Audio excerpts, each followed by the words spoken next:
After years of being divorced from Dad, Mom finally seemed happy again. I could hear her humming while fixing up our new room. Hey there, I'm Meredith, and today we're welcoming Mr. Miller, my soon-to-be stepdad, into our home. Their wedding's next month. He's sweet, thoughtful, and he has a teenage son around your age. You're gonna love them. Oh, they're here! Mr. Miller looked just as nice and polite as Mom said. For a second, I imagined a happy little family until his son walked in. Oh my gosh, it was Peyton, my ex-boyfriend! What's wrong, sweetie?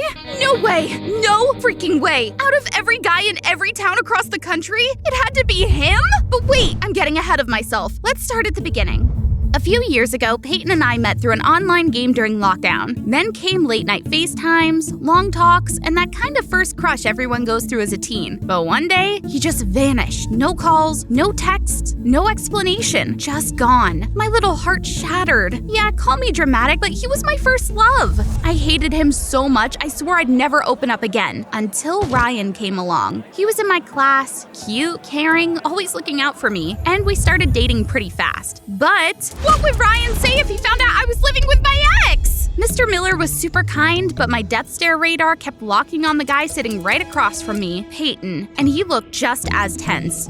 So, isn't this great? Our first dinner as one big family. I forced a smile, but I could feel Peyton sneaking glances at me. My nerves were about to snap. Meredith, try the shrimp pasta. It's amazing. She can't. She's allergic. Everyone stared. My fork froze midair. Oh, I didn't know. How did you… It's a common allergy. I just guessed. Well, she really is allergic to shrimp. I wanted to sink under the table. Proud instinct, son. See? They already care about each other. Isn't that adorable? Yeah, Mom, so adorable. The next few days were a total disaster. Somehow we always needed the bathroom at the same time. And honestly, I had zero desire to ever see his abs again. Even the thought alone had my stomach churn. Peyton, Meredith, come outside, kids.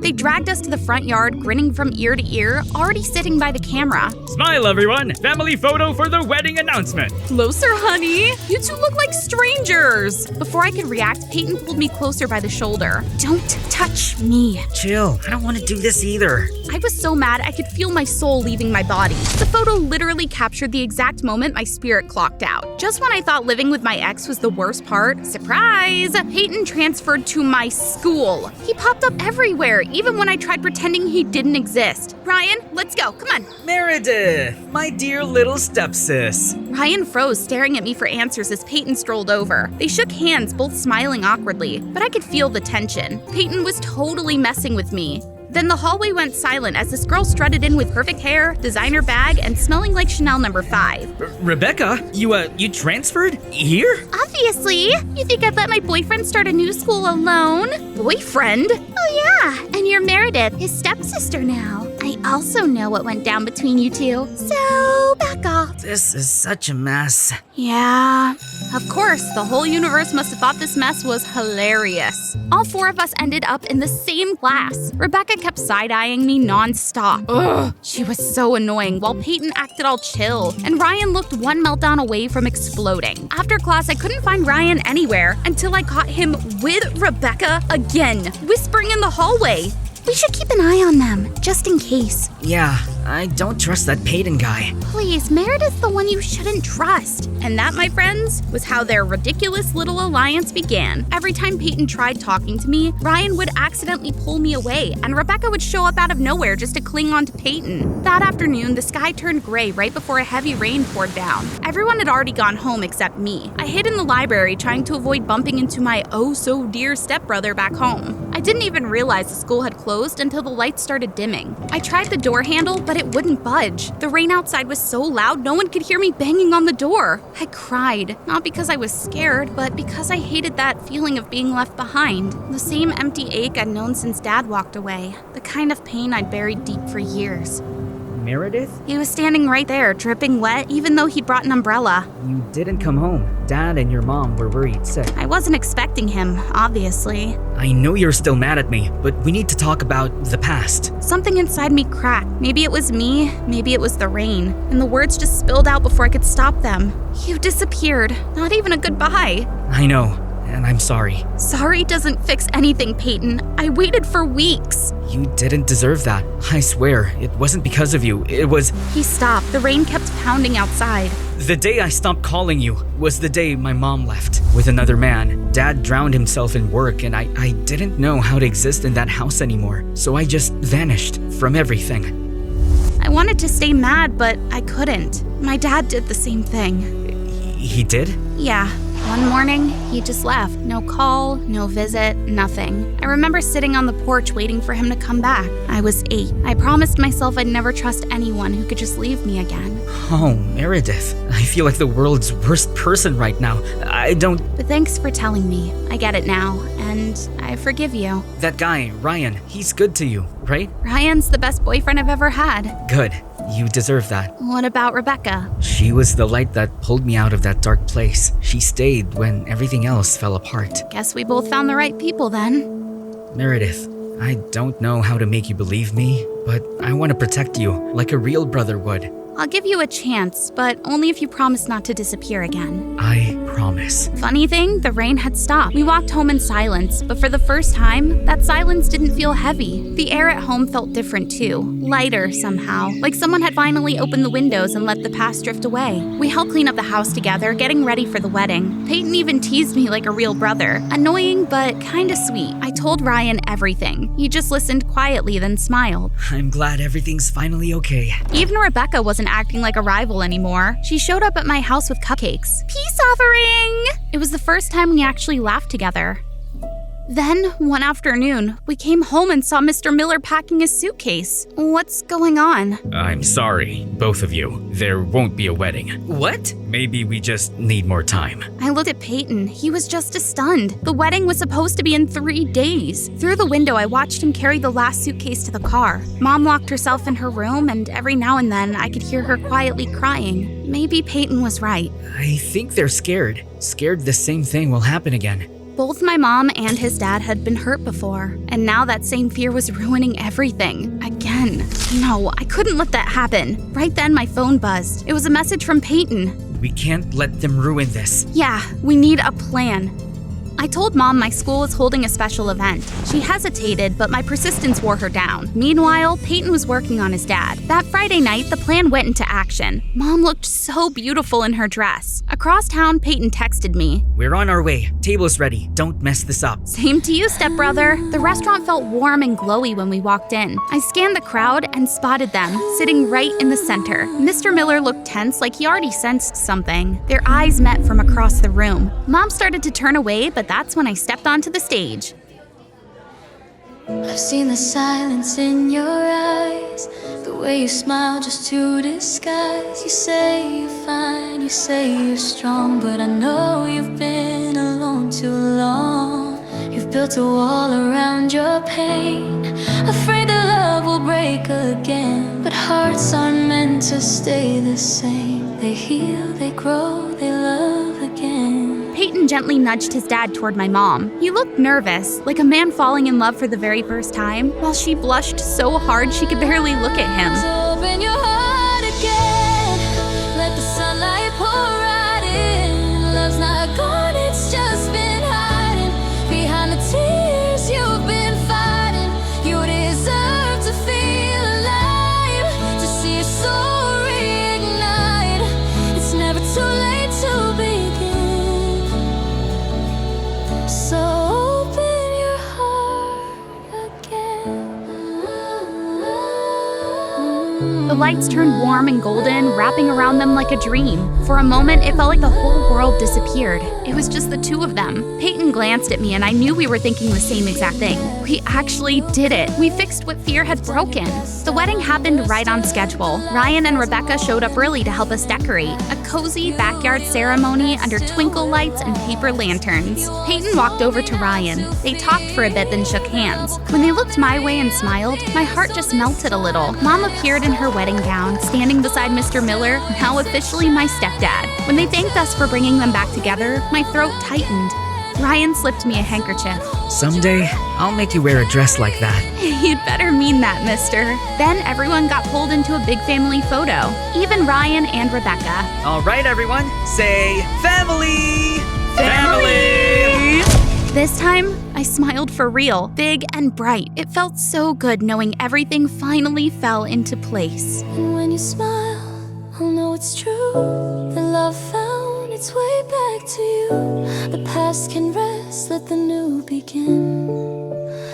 Just open your heart again. I was on my first official date with my first official crush, Jake Simmons. My look was perfect from head to toe. I'd even practiced my laugh in the mirror. Everything was going well. Then Lauren Maxfield popped up out of nowhere like a zit before picture day. No way! Did you order pickled peanut butter swirl? That's the last scoop! His gum launched through the air and smacked me right in the hair. I gasped, clawed at the sticky mess like a girl possessed, but the gum only spread. Jake stared and the whole parlor froze. Next thing I knew, I was in the bathroom, scissors in hand, whispering affirmations I did not believe, and snipped. I swore to God that day, me and Lauren Maxfield would be mortal enemies forever.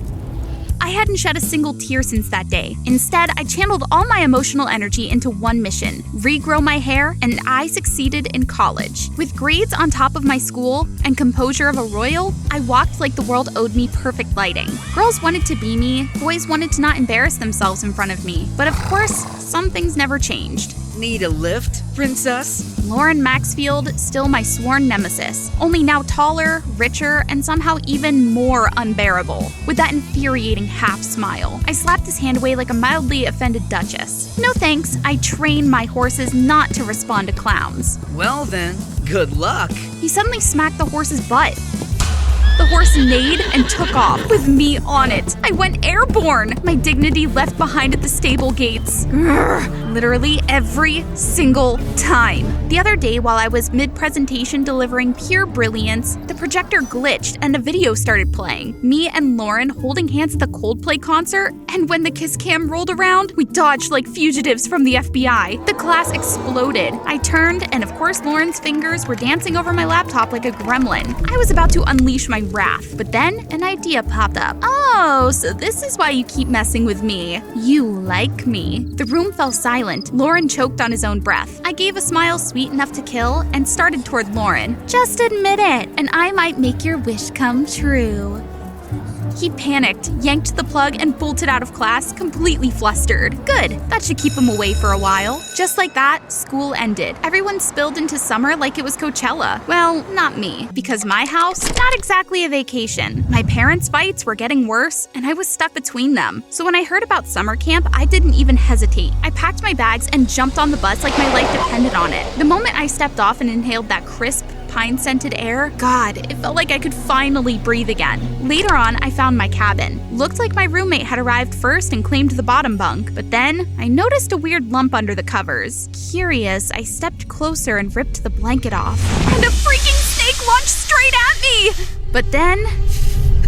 It's just a fake! You should have seen your face! That was top tier! What the? Okay, hear me out. The camp staff totally mixed up my name with the girls. That's how I ended up in this cabin. I swear, I'm not some creep. And you just happened to follow me here? Please, don't flatter yourself. Half the school's here. That night, the camp threw a welcome party to kick things off. I was standing near the bonfire when Jake showed up. Remember him? My first ever crush? He came sprinting past, holding Lauren's phone like he just pulled off a heist. Yo, look what I snagged from Loverboy! He held up his phone for the entire camp, showing off the photo, me, with my hair plastered in gum. Oh my God! That really was you, Carol! What even happened? She went on a date with me, duh! She was totally obsessed. Then Loverboy here ruined everything. Dude, shut up! That was forever ago. But no one was listening, and I'd had enough. I mumbled some random excuse and walked away. Carol, wait! You okay? No, I'm not! I didn't ask to be here with you, or for you to randomly show up in my cabin, or for my worst moment to become public entertainment again! Why did you even keep that photo? He opened his mouth, tried to answer, but nothing came out. I let out a dry laugh. I wish you'd just disappear, Lauren. Seriously, I can't take you ruining one more thing in my life. I didn't wait for a reply. I walked into the night until his voice faded behind me. The next morning, his bunk was still empty. No sign he had come back. I rolled my eyes. Typical. Probably off pulling another dumb prank. But when noon came and he still hadn't shown up, I started to get worried. So I asked around, but no one had seen him since the party. Pretty sure the last time we spotted him was by the edge of the woods after the party. My stomach dropped. He wouldn't actually go into the woods alone, right? But the way I left him last night, what if he actually did? Screw it. I immediately bolted toward the forest trail, my heart hammering against my ribs. If you got yourself into trouble, Lauren Maxfield, you are so not off the hook. About 30 minutes in, I spotted something glinting, half buried in the dirt. It was Lauren's phone. I crouched to pick it up. That's when I saw it. Skid marks slashing down the side of a slope. Lauren? Lauren? A rustle, then a hoarse voice from below. Carol, is that you? My God, it was him! I scrambled to find a safe way down, and there he was, curled up at the base of the slope, looking like he was 2 seconds away from crying. All the adrenaline in me collapsed into raw, dizzy relief. You idiot! You absolute reckless idiot! I ran my fingers along his swollen ankle. Yeah, no way he was walking on that. I looked around, spotted a decently straight branch, and set it next to his leg. Then, without thinking twice, I tore off my sleeve. What are you doing? Making a splint. Now hold still. He immediately went quiet, but his eyes still followed my every movement. You seriously want to help me after everything I've done? Yeah, no, I totally ran into the deep, creepy forest just to hang out with you. I helped Lauren to his feet. He stumbled, gripping onto my shoulder for balance, and we were so close. Then suddenly, he dug his nails into my arm. Carol, there's something slippery under my foot. I swear it's moving. I looked down and yep, a snake was slithering up his leg. Okay, calm down and don't move. I grabbed the nearest stick and started carefully removing it. He screamed like he was being murdered, then collapsed straight into my arms, clutching me like he was ready to say his final goodbyes. That was my first kiss, Carol. Am I gonna die like this? No, you dork. That one wasn't even venomous. Lauren practically poofed. He curled up by a tree, refusing to face me. Are you planning to stay here forever and make friends with the snake? No, just figured I'd wait here until the entire camp forgets about last night. After you left, Jake's group wouldn't stop messing with me. That's why you ran off. Yeah, and also, I didn't know how to face you. Suddenly, the air between us got awkward. Listen, I've been thinking about that gum incident. Back then, I just wanted to talk to you. But being the clumsy idiot I am, I ended up messing it up and traumatizing you with gum. He glanced at me, equal parts guilt and frustration at himself. After that, you wouldn't even look at me, and I felt horrible. I swear, but every time I tried to talk to you, somehow I turned it into another stupid prank. Honestly, I'm just an idiot. For the first time, every layer Lauren usually wore was gone. All that was left was this awkward and honest version of him, looking at me all anxious. You mean you had a crush on me this whole time? No, I mean, okay, maybe just a little or a lot. I laughed, so soft I even surprised myself. Fine, I forgive you. Then I leaned in and kissed him on the cheek. Consider that your antidote to the snake kiss. Lauren blinked, then his face went red. Suddenly, a voice called out from the distance. The rescue team had arrived. We didn't say a word after that, but we both knew. This summer was going to be nothing like the ones before. We spent the rest of camp doing everything together. Kayaking, playing capture the flag, roasting marshmallows around the bonfire. Wherever I went, Lauren just happened to show up, and I actually enjoyed his company. But all good things come to an end. After camp, Lauren drove me all the way home. He was walking me to the front door when a loud shattering sound burst from the inside. A second later, the door flew open. My mom stormed out dragging a suitcase. Behind her was Dad shouting, "Here we go again. Carol, your dad and I are getting a divorce. You're leaving with me." You say that every time, and I don't want to move anywhere. I just got home. Do you even care how I feel? Carol, come on. No, I don't want to talk to either you or Dad right now. I turned my back and walked away. Lauren hurried after me, worry in his eyes, but I just wanted to get away from it all. Anywhere but here. Then I'll take you. Lauren drove me to the beach. When the car finally stopped, my legs felt numb as I hit the ground. You know, my parents used to really love each other, but somewhere along the way, even the smallest things turned into arguments. And those arguments just became this constant noise I couldn't shut off. Kinda like us, huh? The ocean breeze hit me, cold and salty. Lauren wrapped his jacket around my shoulders. You're wrong, because I'm never letting go of you. Really? Even if I have to move away? Really?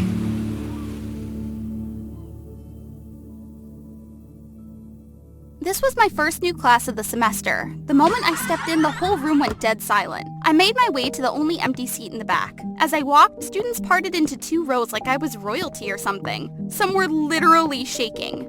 I'm sorry, teacher. The basketball. I'll put it away right now. I didn't even blink at him. I just kept walking. Right as I sat down, the classroom door swung open. Good morning, class. Sorry I'm late. Oh wow, you're all settled in already? Love that energy. Ma'am, parents aren't allowed in here. Morning, miss. I'm Abby Johnson. Just Abby is fine. The entire class turned to gawk at me. Hardest hit? The same boy clinging to his basketball like it was a lifeline. Been here, done that. I just shrugged at them all. Yo, what's up? I'm Abby, 16 years old. Yeah, you heard that right. I'm not exactly giving teen energy, huh? If you want to know why, hit that like and subscribe for MDA's YouTube channel. I was born with snow white hair and wrinkles, basically a real-life Benjamin Button, all thanks to progeria, a rare condition that makes you age like a grandma before you can even walk. But real talk, I never hated it. If anything, my look got me the lead role in the hit sitcom Little Granny when I was 5. Kid, you're perfect. This show's gonna be a big hit. I ate that role up. My tiny grumpy old lady act was iconic. You're scared of this? Oh, please. You gotta try if you wanna win. I'm scared. Mommy! And just like that, the cursed nickname Grumpy Granny stuck with me since I was 5. Directors lined up to cast me in the same recycled roles. Old ladies, prematurely aged characters, rinse and repeat.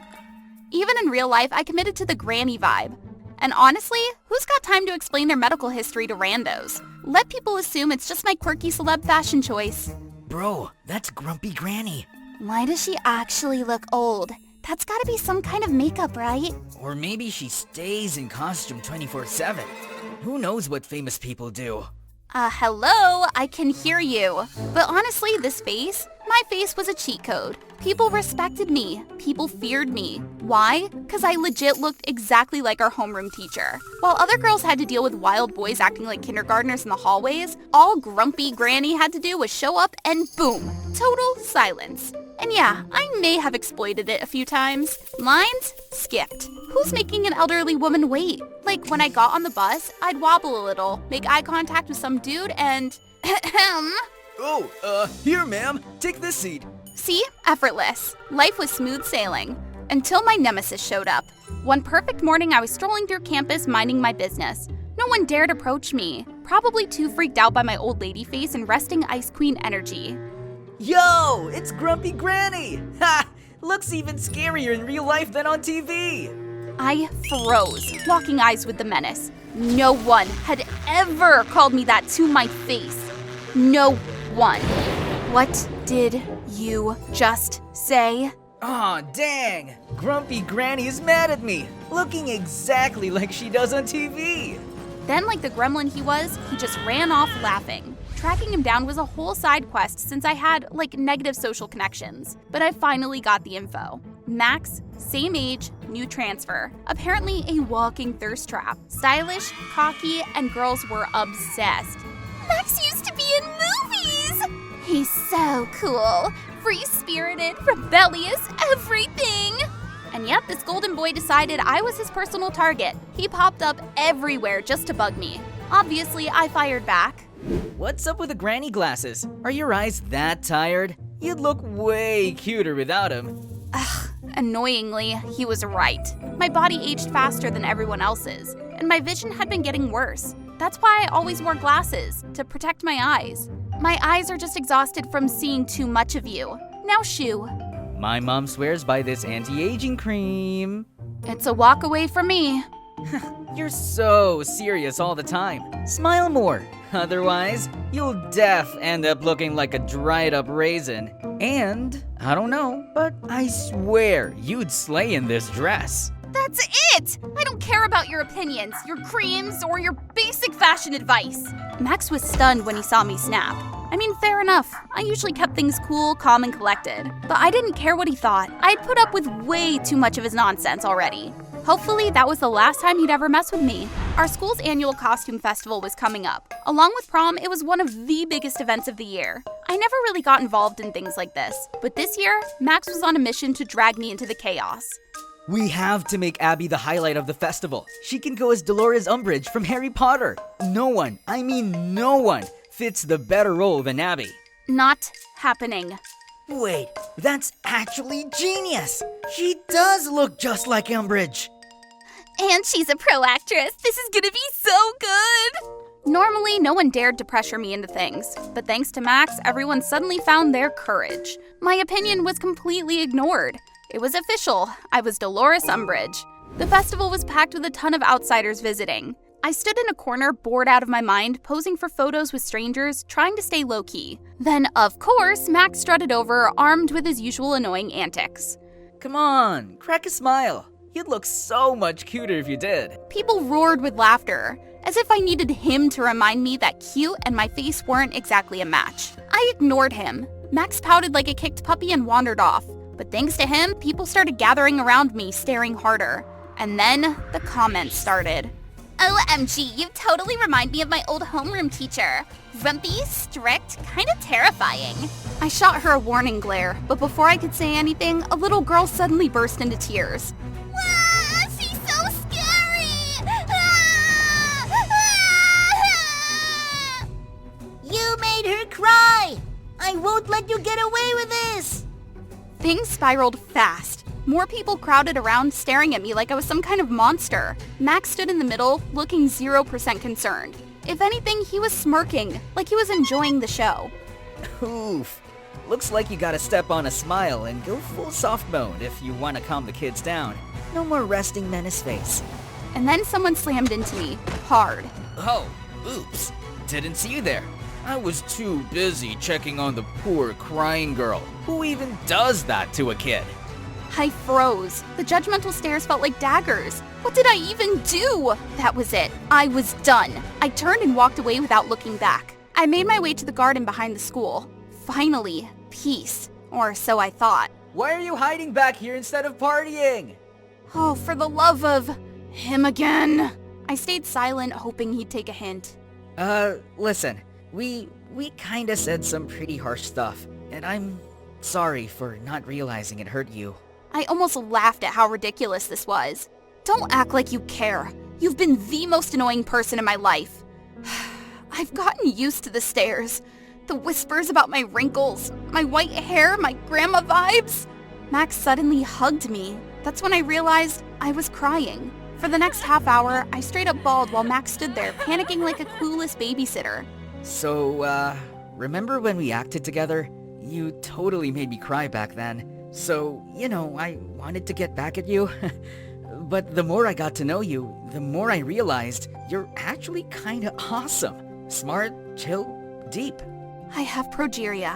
I don't want to live like an old lady. I want to be like every other girl. Young, dressing up in cute fits, but I can't. I had no idea. I'm sorry. But hey, I have a plan. Max was weirdly invested in this makeover mission. Sure, nothing could realistically change my actual appearance. We just need a new fit, better makeup, and some attitude adjustments. Boom! Problem solved. And so, the disaster began. First step, shopping. Max dragged me to a clothing store ready to overhaul my wardrobe. Aw, what a sweet grandson taking his grandma shopping. I stormed out. Max chased after me, pleading. Step 1, total flop. The next days, Max tried to give me a glow-up with barely any beauty knowledge. It was a disaster, like full-on clown mode. Yeah. You've been in granny mode for so long. Maybe try talking to some girls your age. Normal human interaction. So I tried. I really did. As I approached a group of girls, their faces immediately stiffened. The moment I opened my mouth, pure panic. And just like that, step 3 was an epic fail. Every single plan failed spectacularly. I've lived with this condition for 16 years. I'm just used to it. Just stop trying to fix me. But before I could walk away, Max grabbed my wrist and dragged me with him. Next thing I knew, I was on the back of his massive motorcycle. Every girl in school would die for this moment. But here I was, the only one who actually got it. And I didn't even have time to process before... vroom! He sped off straight to an amusement park. Then, Max forced me onto every single ride. Ah! Oh my god! I'm gonna throw up! My head was spinning, my legs were jelly. But Max? Oh no, he wasn't done. Okay, stop! I can't feel my legs. One last ride, I swear. Before we could keep arguing, an old man suddenly appeared out of nowhere. Hey, why are you bullying this lovely lady in broad daylight? Don't you know these rides aren't meant for elderly folks? Excuse me? I'm not old. You know what? Bring it on. Max chased after me, laughing as we both cracked up at the ridiculous situation. You know, when I was a kid, I was shy. A total crybaby. But you told me, don't be scared. You gotta try if you want to win. I was speechless. Had I really been that fearless? 5-year-old me didn't care about progeria, didn't hide from the world. She starred in a hit sitcom. She made people laugh. When did I stop being that girl? That dress you tried to give me, do you still have it? Max's eyes lit up. Like a magician, he pulled it out instantly. The dress was stunning. I used to think it wasn't for me, but now I wanted it. Prom's coming up. I have a surprise for you. Finally, the night of prom arrived. I took a deep breath and stepped into the ballroom. Silence. Absolute silence. And then the whispers exploded. Whoa, Granny's trying to look young today. That's so not you. As long as I feel beautiful, that's all that matters. A wave of cheers and whistles erupted around me, and when I turned, I saw Max clapping the loudest. He slowly made his way toward me, looking insanely good in his tux. You look incredible. Can I have this dance? Of course! As the music played, we danced, and in the middle of it all, we shared a sweet, perfect kiss.